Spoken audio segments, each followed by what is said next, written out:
যদি আপনি কখনো ভালো না থাকেন, কখনো আপনি কারো কাছে সেই কথাটা বলতে যাবেন না। কারণ ভালো থাকার জন্য ঔষধ কারো কাছে না থাকলেও লবণ কিন্তু ঠিকই থাকে। সম্মানিত দর্শক, আসসালামু আলাইকুম। আমি ফাতেমা বলছি নারায়ণগঞ্জ থেকে। সবাইকে ওয়েলকাম জানিয়ে শুরু করছি নতুন আরও একটি লাইফস্টাইল ব্লগ। আশা করছি পুরো ভিডিওটি শেষ পর্যন্ত দেখবেন। ইনশাআল্লাহ ভিডিওটি আপনাদের কাছে ভালো লাগবে। এই তো আপনাদের ভাইয়া অনেক কিছু নিয়ে আসলো, খাবারের শুকনো খাবার যেগুলো বিস্কিট, তারপর হচ্ছে চিড়া ভাজা, এরপর ওটা হচ্ছে চানাচুরের মতোই আর কি, একটু কিউবটা অন্যরকম, যাই হোক সাদরা চানাচুরের। তারপর হচ্ছে বিস্কিট আনা হলো, এই তো 2 পদের, একটা হচ্ছে সল্টেজ বিস্কিট। আর এই যে এখন আমি এই বয়ামে একটা বয়ামেই ভরে নিচ্ছি, যেহেতু ডিব্বাটা আর কি বড়, তো একটার ভিতরেই 2 প্যাকেট সারলো। আর এই তো এখানে যে এটা বক্সের সাথে আছে সেটা আমি এমনিতে রেখে দিব, কারণ আমি যেখানে এক্সট্রাগুলো রেখে দিই, তো এই যে এখানে আমি রেখে দিয়েছি।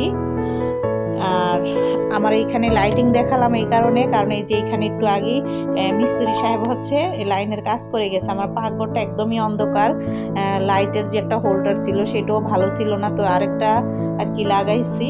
তো যাক, এখন আমার ভালো লাগতেছে, কারণ আমার পাখির রুমটাতে অন্তত লাইট লাগানোর সিস্টেম আছে। আর রিং লাইট দিয়ে আগে করতাম 2-1টা ভিডিও, পরে আমার 2টা রিং লাইটই নষ্ট হয়ে গেছে, এই জন্য আর করা হয়নি।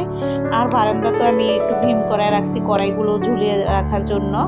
আর এই তো চুলাটাকে আমি ক্লিন করে নিচ্ছি। এখানে কিন্তু অনেকটা ময়লা পড়ে আছে, যেহেতু এখানে কারেন্টের কাজগুলো করা হয়েছে, তো এই জন্য আমি পরিষ্কার করে নিচ্ছি।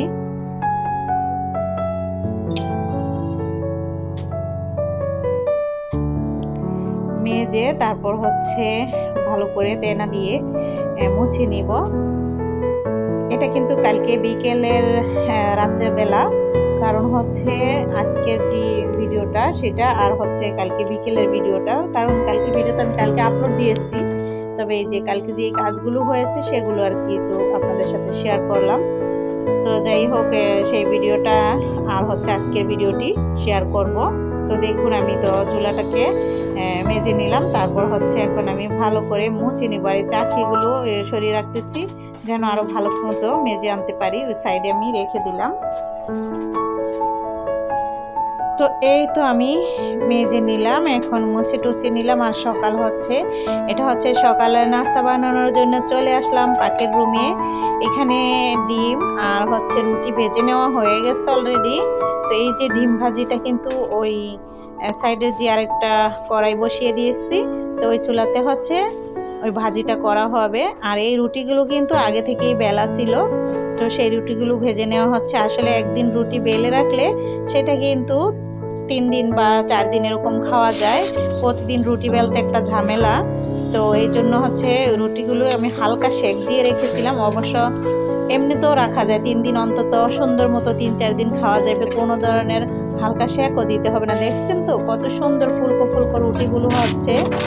আর এটার একটু ব্যাটারটা একটু পাতলা টাইপের হয়ে গেছিলো, এই জন্য আমি রুটিটা হালকা করে বেজে রেখে দিয়েছি, হয়তো না বাজলেও সমস্যা নেই, এমনিতে আপনারা একটু গুঁড়ির পরিমাণটা বেশি দিয়ে রেখে দিবেন। তারপর দেখুন এই যে টমেটো ডিম দিয়ে ভাজিটা করা হচ্ছে। এখানে হালকা একটু হলুদ, একটু জিরার গুঁড়া, আর হচ্ছে একটু ম্যাজিক মশলা, আসলে ম্যাগি মশলা যেটা, এটা স্কিপ করতে পারেন, দিলেও চলে না দিলেও সমস্যা নেই। এখানে চিংড়ি মাছ দিয়ে জালি কুমড়া ভাজি, আর হচ্ছে টমেটো দিয়ে ডিম ভাজি। তো এই যে দোনো পদের ভাজি দিয়ে খাচ্ছি, যার যেটা ভালো লাগে সে সেইটা খাইতেছে। আমি হচ্ছে চিংড়ি মাছ দিয়ে জালি কুমড়া ভাজিটা খাইতেছি, ওরা হচ্ছে ডিম দিয়ে খাচ্ছে, ডিম দিয়ে যে ভাজিটা করছি। তো এইভাবে করে সকালের নাস্তা সবাই মিলে খাওয়া দাওয়া করলাম, যেহেতু আজকে শুক্রবার ছিল, তো সবাই কিন্তু বাসায় ছিলাম। আপনাদের ভাইয়ার জন্য আগে রেডি করে তাকে দিয়ে দিয়েছি, সে আসলে ওই নাস্তাটা নিয়ে দোকানে নিয়ে গেছে, ওইখানেই বসে খেয়েছে, তার জন্য চা পাঠাইতেছি। তো এই তো আমরাও কিন্তু এখন আপনাদের ভাইয়ের জন্য পাঠিয়ে তারপর আমি খেতে বসছি। আর এই সময় শারমিনও আসছে, তো শারমিনকে বললাম থালাবাটি তুমি তাড়াতাড়ি আজকে ধুয়ে কাজ শেষ করো। তো শারমিন হচ্ছে থালাবাটি ধুইতেছে। তো পাকের রুমে এখন আমি কাটাকাটি করতে আর গেলাম না, বারান্দাটা একদমই একটু ময়লা হয়ে আছে, মানে অনেকটা ধুলাবালি পড়ে আছে। তো সব কিছু তো আর সবাই করে না, কারণ এগুলো দিয়ে তাদেরকে দিয়ে করানো সম্ভব না বললেও কিন্তু মন মতো করে না। যাই হোক, এই জন্য আমি নিজেই ঝেড়ে পুছে দিচ্ছি। আর এমনিতে ধুলাবালি যখন এখন শীতের সিজন, একদমই ধুলা পড়ে যায়, 2 দিন পর পর কিন্তু এগুলো ঝাড়তে হয়। তো সব সময় তো আর আমি ভিডিওতে সেগুলো শেয়ার করি না। তো এখন হচ্ছে এই যে পুরো বারান্দাটা সুন্দর করে ঝাড়ু দিয়ে নিলাম। আমি এখানে ব্রাশ দিয়ে পরিষ্কার করি। তো ব্রাশটা তো দেখলেনি, আমি যখন এটা শুরু করলাম তখনই ভেঙে গেছে, অনেকটা পুরনো, তো ফেলে দিলাম। এখন আমি ঝাড়ু দিয়ে ঝেড়ে দিয়েছি, তারপর নিচটা আবার পরিষ্কার করে নিচ্ছি। আসলে সব কিছু নিজের হাতে ঝেড়ে পোছে যতটা পরিষ্কার করতে শান্তি লাগে, আসলে কেউ যতই করাই না, যে বলি যে এরকমভাবে করো, মন মতো হয় না, এই আর কি। তো দেখুন এখানে আমি সুতার কাটিংগুলো আবার পরে আসছে, সেগুলোকেও একটু উঠিয়ে নিচ্ছি, কারণ আমার ওভারলক যে মেশিনটা আমি বারান্দায় রেখে দিয়েছি, লক মেশিনটা, সেটা একটু ডিস্টার্ব আসছে, এটা ঠিক করতে হবে। সুতাগুলো আবার এলোমেলো পড়ে আসছিল, আর নিচেও কিন্তু অনেকগুলো গ্লাম ছিল, সেগুলো সরিয়ে নিয়েছি। তারপর ওই যে পাখির যে খাঁচা ওই সাইডে, সেটা ওইখানে পরিষ্কার করে নিয়েছি। তো এইভাবে করে পুরো বারান্দাটাকে ঝাড়ু টাড়ু দিয়ে পরিষ্কার করে নিয়েছি। এখন শারমিন মুছলেই হবে। তো শারমিনকে আবার বলেছিলাম যে আমি এগুলো পরিষ্কার করি, তুমি এই মুরগির যে পাকগুলো আছে সেগুলো ছাড়িয়ে নিয়ে যেও, আর মুরগির যে পিসগুলো করতে হবে, মানে মোরগটা আমি কাটবো। তো ওকে বললাম যে এই যে চামড়া চুমড়া যা আছে সেগুলো নিয়ে যাও, আর মুরগের যে গলা, তারপর হচ্ছে মাথা, এগুলো ওকে দিয়ে দিচ্ছি। আর এই তো আমি একটি মোরগ এখন নিলাম কাটার জন্য। এখানে 6 পিস মোরগ আছে, তো 3টা আর কি ছোট করে কাটবো, আর 3টা হচ্ছে রোস্টের জন্য কাটবো, পাকিস্তানি মোরগ। এই মোরগগুলো রোস্ট খেতেই বেশি ভালো লাগে, এমনিতে রান্না করলে তেমন একটা ভালো লাগে না। দেশি মোরগ বা এই মোরগের চাইতে কিন্তু ফার্মের মোরগটা রান্না করলে আরও বেশি ভালো লাগে। আমার কাছে এই মোরগটা রান্না করলে তেমন ভালো লাগে না, রান্নার স্বাদটা অনেক কম আসে। এই জন্য এটা রান্না করার সময় পেঁয়াজ, তেল, মেল যত ময় মশলা আছে বেশি বেশি করে দিয়ে রান্না করতে হয়। তো যাই হোক, এক এক জিনিস এক এক রকমের, যেটা যেভাবে স্বাদ লাগে। এটা কিন্তু রোস্টেই বেশি ভালো লাগে, পাকিস্তানি মোরগটা রোস্ট রান্না করে খেতে, মোরগ পোলাও খেতে। তো এই যে এক এক করে আমি পিস করে নিচ্ছি। আমি ভিডিও করতেছি, আসলে সুন্দর মতো পুরোটা উঠায় নাই, এক সাইড উঠাইছে আর এক সাইড উঠতেছে না। যাই হোক, ওর হাতে ছিল, মোবাইলটা ছিল। আর এই তো খাঁচা, গলা এগুলো দিয়ে দিলাম শারমিনকে পলিথিনে।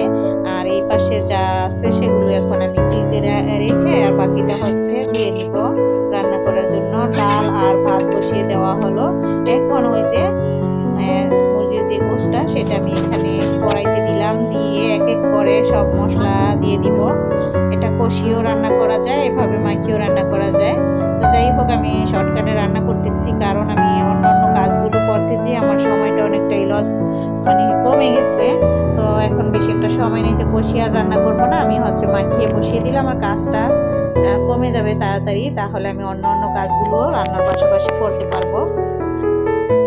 ওই পাশে যে সোফা, তারপর হচ্ছে এগুলো আবার আমার ঝেড়ে দিতে হবে।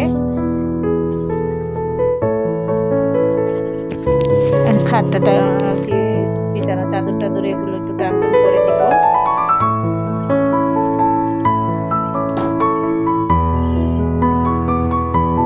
কি বল, পাগল নাকি, যাও। এই তো মাখিয়ে নিলাম। তারপর হচ্ছে এই তো আমি কিন্তু সমস্ত মশলাপাতি বেশি দিয়ে মাখিয়ে নিয়েছি, তেলের পরিমাণটাও বেশি দিয়েছি। এখন আমি বসিয়ে দিয়ে চুলাটা জ্বালিয়ে দিয়ে ডেকে দিলাম। আর এই তরকারিটা রান্না করার সময় একটু ঘন ঘনই নাড়তে হবে, দাঁড়িয়ে থেকে রান্নাটা করা বেশি ভালো। অন্য মুরগের ঘা থেকে অনেক পানি আসে, আসলে এই মুরগটা রান্না করার সময় পানি ওঠে না, বরঞ্চ পানি দিয়ে আরও কষাতে হয়।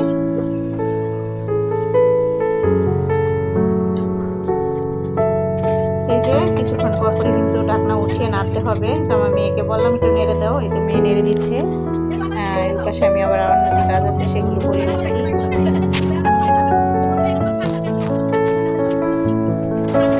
যারা এই পর্যন্ত ভিডিও ভিডিওটা দেখলেন তাদেরকে অসংখ্য ধন্যবাদ। যারা এখনও আমার চ্যানেলটিকে সাবস্ক্রাইব করেন প্লিজ আমার চ্যানেলটিকে সাবস্ক্রাইব করে নেবেন, আর যারা অলরেডি করে দিয়েছেন তাদেরকে অসংখ্য ধন্যবাদ।